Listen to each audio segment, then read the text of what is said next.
This is a story of Brenda Brave helps grandmother. This story was one that I read to Laurie over and over and over again. And then through all of our moves, I lost it. And I've looked in a lot of bookstores to try and find it. And Laurie found it on Amazon. Brenda Brave helps grandmother. This is a story of a little girl who has a most unusual name. Her name is not like any name you have heard before. Her name is Brenda Brave. Brenda Brave lives with her grandmother. Often Brenda Brave and her grandmother eat lunch under the cherry tree in the garden. Grandmother gave Brenda Brave her name. The story of how she got her name is one that Brenda Brave likes to hear. Your mother was sick and could not keep you, grandmother says. She asked me to take care of you. At this place in the story, Brenda Brave always asks, was I a tiny baby when I came to live with you, grandmother? You were so very tiny, you were brought to me in a basket.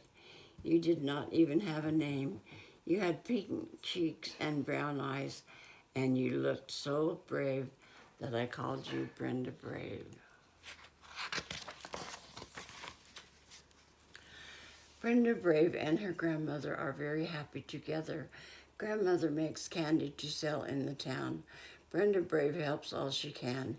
At night, grandmother cuts paper to put around the candy.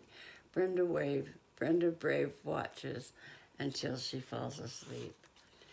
Each day, grandmother goes to town to sell her candies. In the evening, Brenda Brave waits for her grandmother to come home. She looks out the window until she sees her coming. Then she runs to open the door. But one evening, Brenda Brave waited and waited for her grandmother. When she finally got home, Brenda Brave had to help her into her bed. On my way home, I fell and hurt my leg, grandmother said.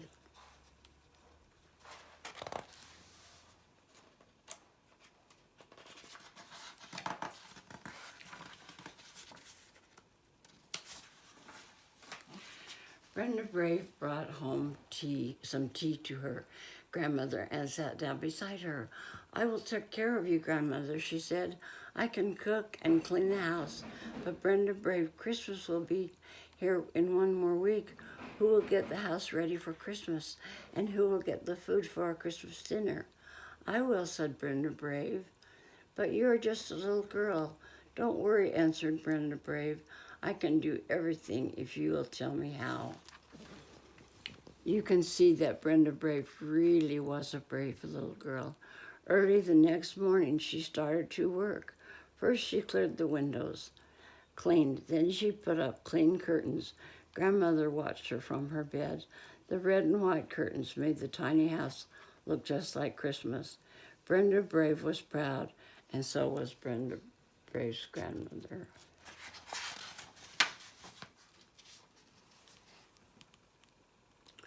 Next, Brenda Brave took the rugs outside and cleaned them. She scrubbed the kitchen floor. Grandmother told her how to put the papers on the floor to keep it clean. Then Brenda Brave stopped to get lunch. She brought in the wood and started the fire. She put the food in the pans as grandmother told her to do. She watched so that nothing would burn. And when the lunch was ready, she took it to grandmother. What would I do without you, Brenda Brave? Grandmother asked.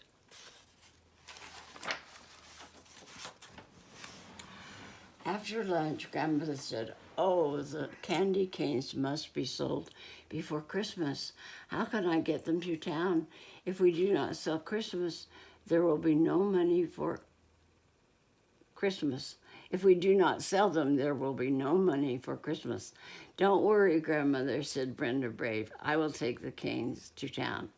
But how will you know how many canes to put in a bag? You can't count, and you do not know how to make change. You can put the right number of candy canes in each bag before I leave, and when I get to town, I will ask everyone to give me the right amount of money. Grandmother put 3 candy canes in each bag. She put all the bags in a basket. Asked 10 cents for each bag, she said. Do not make change, take only dimes.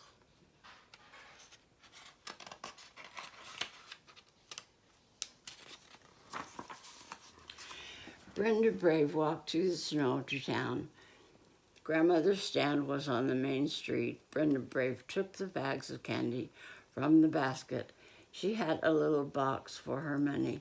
She put the candy and the box where people could see them. Everyone knew about Grandmother's candy canes. As soon as Brenda Brave took the bags from her basket, people came to buy. If anyone wanted a bag of candy canes, he had to have a dime.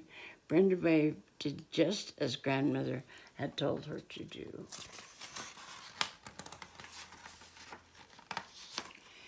It was very cold in the little stand, but Brenda Brave was happy. She did not feel the cold at all.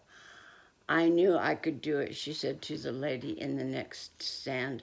Wait until Grandmother sees the box filled with dimes. Before long, the candy canes were all gone. Brenda Brave put the box of dimes in her basket and started home. As she passed the toy shop, she stopped to look out the window. She always stopped here when she came to town. There was a doll in the toy shop window. It was the most beautiful doll that Brenda Brave had ever seen, and there it was looking right at her. I cannot stop to talk to you today, she said to the doll. I must hurry home to tell Grandmother the good news. As soon as Brenda Brave got home, she gave the box filled with dimes to her grandmother. Now we can have Christmas, she said. Brenda Brave's grandmother was very happy. Now she could buy the doll in the toy shop for Brenda Brave. But how could she get the doll without letting Brenda Brave know about it? At last she thought of a way. She would write a note to the toy shop. She would mark the note secret. The next day, Brenda Brave took the note to the toy shop. As the lady in the shop read the note, she looked at Brenda Brave and smiled. She told Brenda to wait. Then she gave Brenda Brave a big box to take home.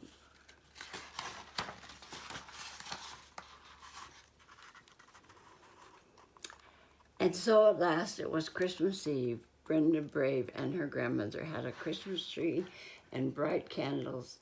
The table was filled with good things to eat. Brenda Brave was very happy. It is time for you to open your present, her grandmother said to her. It is the box that you brought home from the toy shop.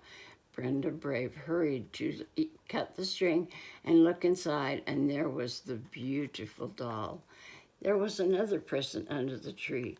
It was a pair of pretty warm mittens to Grandmother from Brenda Brave.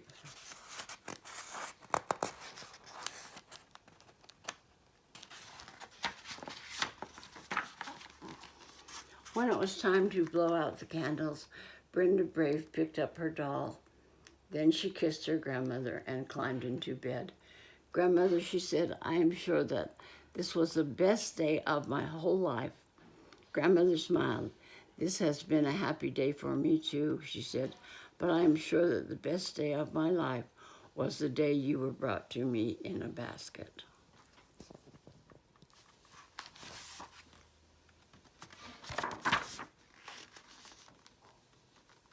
Does it sound familiar? The end. Huh? It's in the end. The end.